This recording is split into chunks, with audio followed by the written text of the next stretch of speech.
마가복음 14장 3절에서 5절입니다. 함께 읽도록 하겠습니다. 예수께서 베다니 나병 환자 시몬의 집에서 식사하실 때에 한 여자가 매우 값진 향유 곧 순전한 나드한 옥합을 가지고 와서 그 옥합을 깨뜨려 예수의 머리에 부으니 어떤 사람들이 화를 내어 서로 말하되 어찌하여 이 향유를 허비하는가? 이 향유를 300데나리온 이상에 팔아 가난한 자들에게 줄 수 있었겠도다 하며 그 여자를 책망하는지라. 아멘. 오늘 점심을 먹어야 합니다, 여러분. 그죠? 아침도 드시겠고 점심도 드실 겁니다. 그런데 마음에 갈등이 생겼어요. 된장찌개를 먹을 것인가? 김치찌개를 먹을 것인가? 뭐 드시겠습니까? 이제 고민이 되겠죠. 왜냐하면 두 개 모두를 만들어서 먹을 수가 없습니다. 시간이 부족하죠? 근데 시간이 된다고 하더라도 필요 이상의 지연 수출이 되겠죠. 재료가 각각 다르니까요. 게다가 찌개를 만드는데 한 끼 먹으려고 만듭니까? 아니죠. 적어도 조금 더 만들어서 저녁이랑 적어도 이제 내일 아침까지 끓였다가 식혔다가 반복하면서 만들었다 먹지 않겠습니까? 그러니까 두 개 다 만드는 거는 조금 비경제적입니다. 비효율적이죠. 하나만 선택을 해야 합니다. 다 먹고 나서 그 다음에 뭐 다른 한 가지를 먹는다면 그거야 오케이죠. 다 먹고 싶지만 규모 있는 경제 생활을 해야 되기 때문에 이 아무렇게나 만들어서 다 먹어보자. 지금 먹어야지 언제 먹겠냐 이렇게 하게 되면 후회합니다. 어떻게 어디서 돈을 써야 되는지를 우리는 생각을 해야 됩니다. 그걸 생각하지 않는다고 할지라도 이미 우리 몸에는 그런 사고가 몸에 배어있죠. 두부 두 모 사는 게 아니라 한 모 산다던가 딱 내가 필요한 만큼 집지 않습니까? 경제적 사고가 우리 일상생활에 배어있는 거죠. 반대로 여러분 이제 다음 달이면 8월인데 8월이 되고 났더니 아니 왜 이렇게 경조사가 많이 있죠? 너무 많습니다. 아무리 생각해봐도 선택의 여지가 없어요. 취사 선택해서 가고 싶은데 여러분 사람이 결혼식을 못 가도 장례식은 가라라고 혹시 들어보셨는지 모르겠습니다. 좋은 일보다는 슬퍼하는 일을 먼저 기억하라는 뜻이겠죠. 장례에 다 가야 되는데 그렇다고 결혼식을 안 가자니 아니 세상에 꼭 가야 되는 친구와 친척과 지인의 결혼식입니다. 꼭 가야 되는 안 가면 안 되는 그래서 마음을 먹습니다.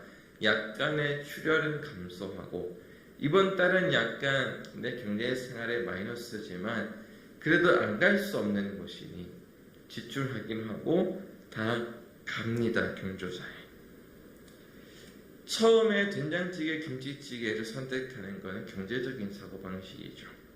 그러나 두 번째는 무엇입니까? 경제보다는 삶의 의미에 있는 겁니다. 사람을 챙겨가는 거죠. 여러분 그런데 성경에도 비슷한 이야기들이 많이 있죠. 자, 첫 번째 이 달란트를 주인에게서 받은 종들의 이야기는 어떻죠? 그들은 어떻게 일을 했습니까? 자기가 주인에게 받은 돈을 어떻게 관리해야 되는지 굉장히 많이 고민을 했겠죠. 이 사람들이 사업을 했다 그래서 이유는 남겼다 이거는 그냥 처음에 드는 생각이고 두 번째 가장 중요한 생각은 뭐냐면 사업을 하느냐 뭐 매장 운영하느냐 뭐 그건 중요하지가 않습니다. 이들이 주인의 돈을 경제적인 사고방식으로 관리를 했어야 됐다는 말입니다. 불필요한 것에 지출하거나 혹은 뒤에 나온 한 달란트 받은 사람들처럼 아무것도 하지 않고 있으면 그것은 경제적 사고방식이 아닙니다. 그들은 적절한 행동을 택해야 됐고 돈을 관리해야 됐습니다.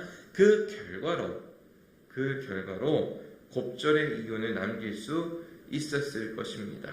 이 성경 본문은 이윤을 남긴 것에 대해서 주님이 칭찬하는 것처럼 이제 기록이 되어 있는데 한번 생각을 해봅니다.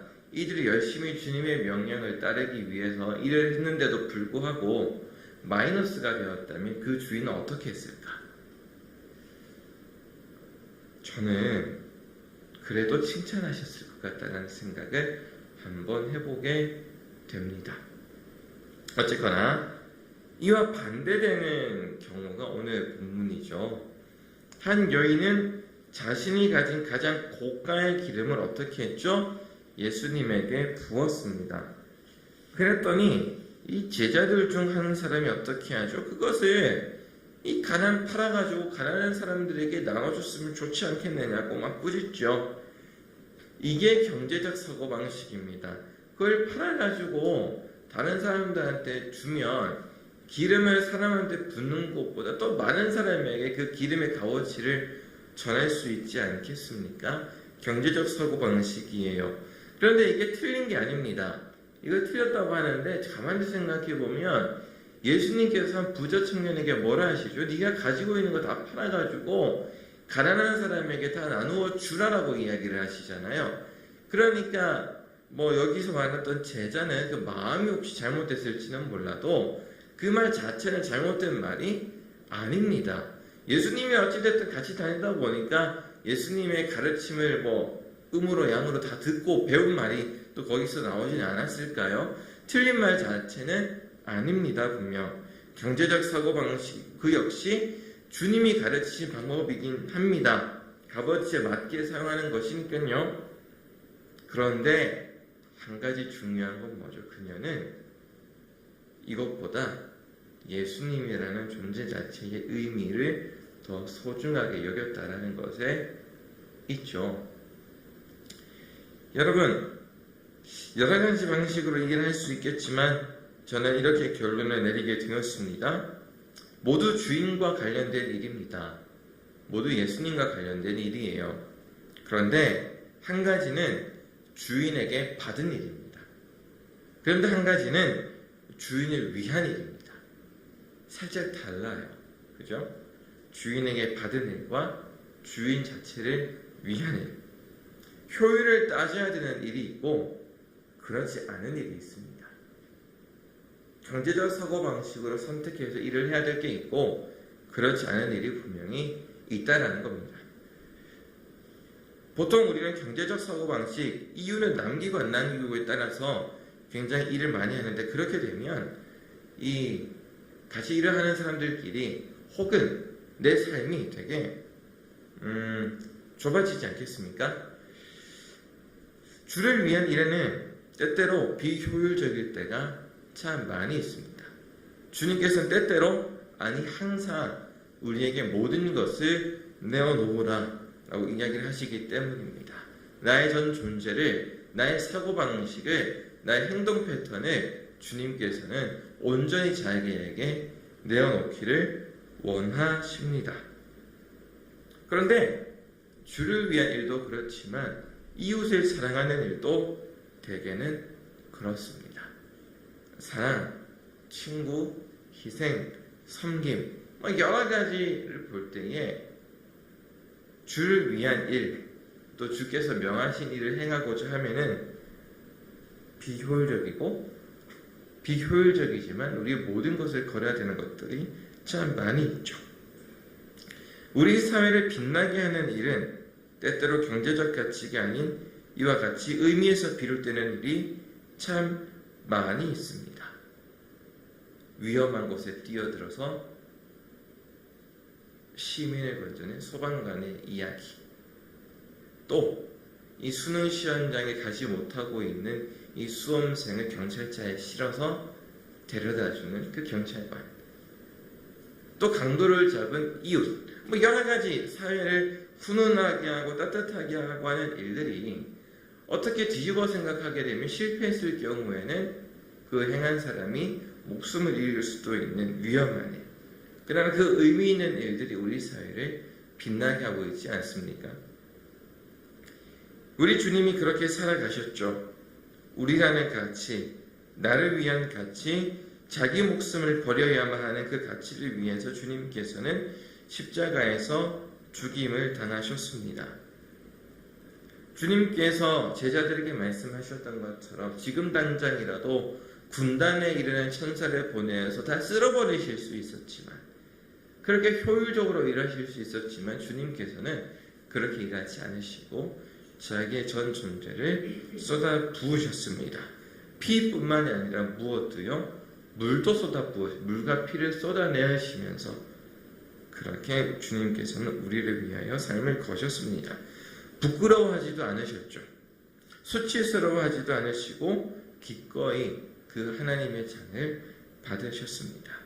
왜냐하면 우리만큼 주님에게 있어서 의미 있는 것은 없었기 때문입니다. 우리는 삶을 어떻게 살아가고 있을까요? 여러분들께서는 삶을 어떻게 살아가고 계십니까? 오늘 하루 내리는 선택이 풍성한 의미로 가득한 하루가 되시기를 축복합니다.